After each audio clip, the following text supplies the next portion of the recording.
First off, I want to preface this video by reiterating to my fans and anybody just coming in to watch this that I align with neither side of the political spectrum.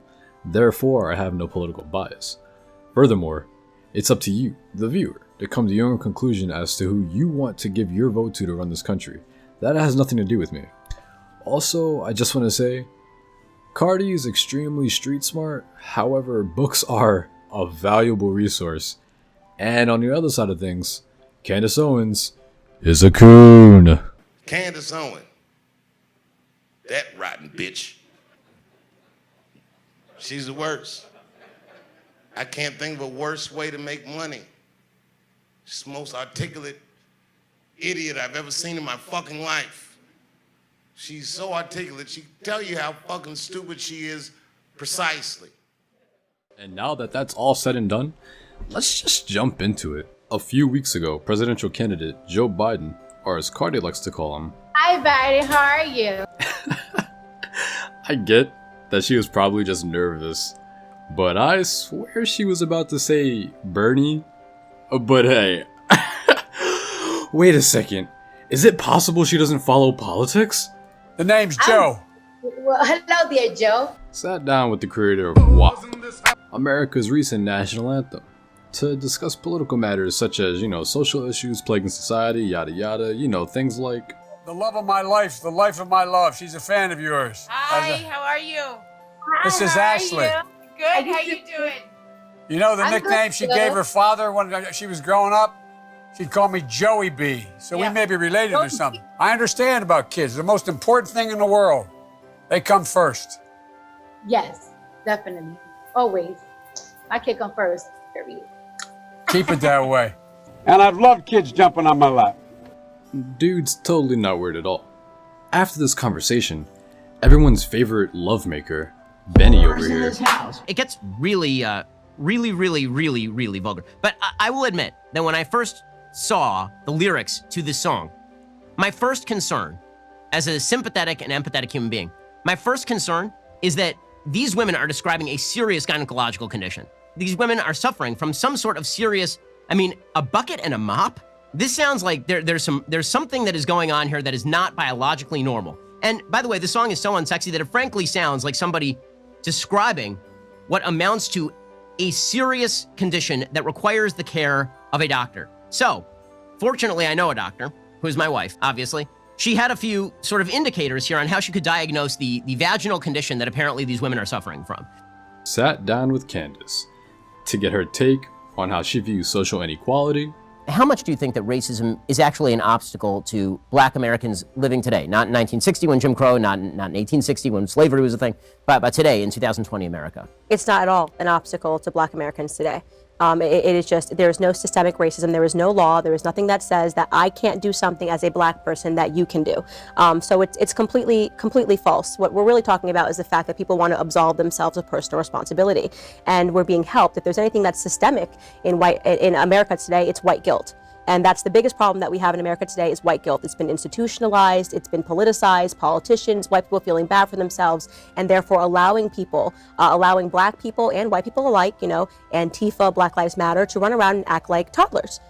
Golly, this is literally ignorance at its finest. It's as if she's saying, because it's not written down, it doesn't happen. Like, first of all, it probably is written down somewhere. Second of all, Black people shouldn't use oppressed stature as an excuse for allowing themselves not to progress in life, but to ignore blatant signs of prejudice that encompasses our country is kind of moronic, especially if you're on a platform that caters to a specific kind of people, not to downplay a white guilt. She later continues to say, Look, nobody will debate the fact that Black Americans were oppressed in America for a long time. The problem is that, and you're talking about LBJ's Howard University speech, where he said, we need to fix this, fair. We need to give Black people full freedom. We're getting rid of Jim Crow, great, all of these things. And then he did the worst thing ever, which is he assigned white guilt to everybody and said, but it's not enough to just give them their freedoms. We all have to get involved and we have to do this and we have to do that. What I can say to you is that there is no group that has ever lagged behind another group that has gotten ahead with handouts. You have to at some point do the hard work, right? So let's say I've been illiterate because I grew up in a Black America where I wasn't allowed to read. I'm not going to learn to read by you pretending I can read. Eventually, I'm going to have to learn to read myself. And this is sort of when all of these programs that are meant to instill equality, which are fundamentally racist in and of themselves, right? Like allowing more Black people to get into schools, which hurts Black America. These affirmative action practices, which was started by LBJ in this initiative for white people to feel guilty enough to just allow Black people to be given accolades and scholarships that they don't deserve. It has harmed Black America over time because at the end of the day, you know the information or you don't. You can do it or you cannot. It's like, yeah, you shouldn't give someone opportunity over someone else because of the color of their skin, even though their skin puts them in a spot that is basically a disadvantage from the jump. But these kinds of laws were put in place to give, people of color who were not born with equal footing a chance to get equal footing, or at least get their foot in if they do so deserve it, not just given to them. What are you on about? It's like nothing is given for free unless your RNG is just on max as soon as you come out the womb. And here's a great example. Look at the areas in which Black Americans actually excel in. What are the areas we excel in? Sports, right? Sports, huh? Let's just assume that she doesn't know about context, because context does matter. A lot of people put through, and not even only Black people, this is everybody, right? If you're put through the public school system, you really do look to sports or like music or art or like, rap or whatever as a quote unquote way out, because their idols who happen to look like them act as a beacon of hope, breeding the mentality, oh, if they could do it, I could do it too.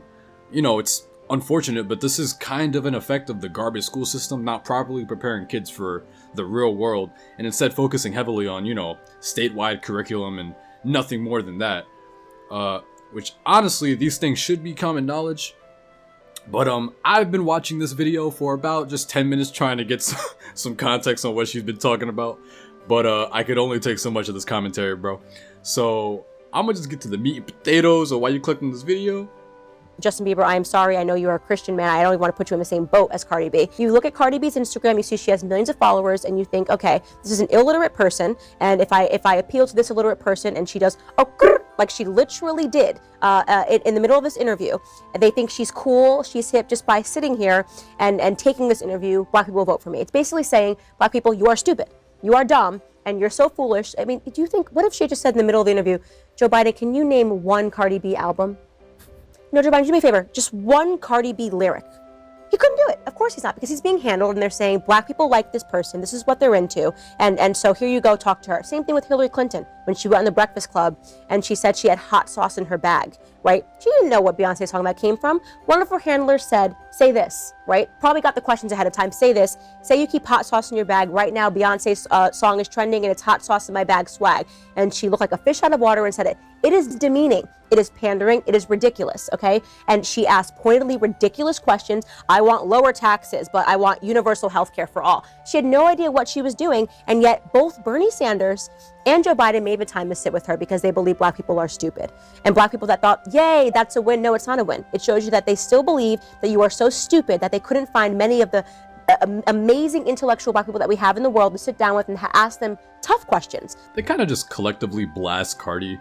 Not like she wasn't a little goofy during the interview, I'm not gonna lie. Like, literally, there are parts where every time Cardi talked, Biden looked confused, and every time Biden talked, Cardi looked confused, and Biden always looks confused. So it's like, it was a mess. Just look at the likes and dislikes, it is wild. But they basically start to push the narrative that Cardi's basically free advertisement, which I'll give my opinion on later. But as for right now, let's look at Cardi and how she reacts to these kind of messed up claims. Why wouldn't Joe Biden sit down with me, Cardi B? I have millions of followers, and I pay millions in taxes. I have the #1 song in this country.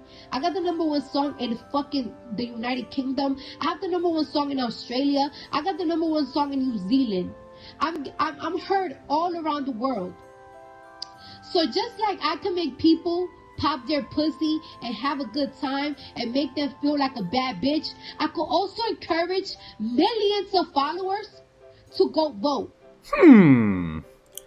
Let's listen to that clip one more time. I could also encourage millions of followers to go vote. Yes, just as you can make your millions of followers pop their P word. you can also influence a lot of your young and impressionable millennials to cast a vote for who you think is the right candidate, which isn't inherently even an issue. It's just Cardi isn't the one to give political advice, or at least she certainly isn't one that I would take political advice from. But that's just my opinion. But hey, like I said, it's up to you to come to your own conclusions as to who you want to give your vote to. Now you're saying that Joe Biden is pandering because he's using, like a popular figure like me. All right. Yes, that's precisely what's happening. The easiest way for Sloppy Joe to gain the ears of people who aren't knowledgeable about politics is to grab the attention of those who unironically listen to WAP. You want to call me a dumb bitch? You want to call me illiterate and everything? Girl, you're getting pimped out by a white man. Massa uses you. You want to call me dumb? I'm not getting pimped out by a white man. Bruh, the irony in that statement. Like, bruh, I'm sure she knows her way around pimps. The thing is, she probably genuinely likes the idea of Biden being elected, but I don't think she understands that she's basically being used as a stepping stone. And that's the saddest part of this whole thing. It's like, oh brother.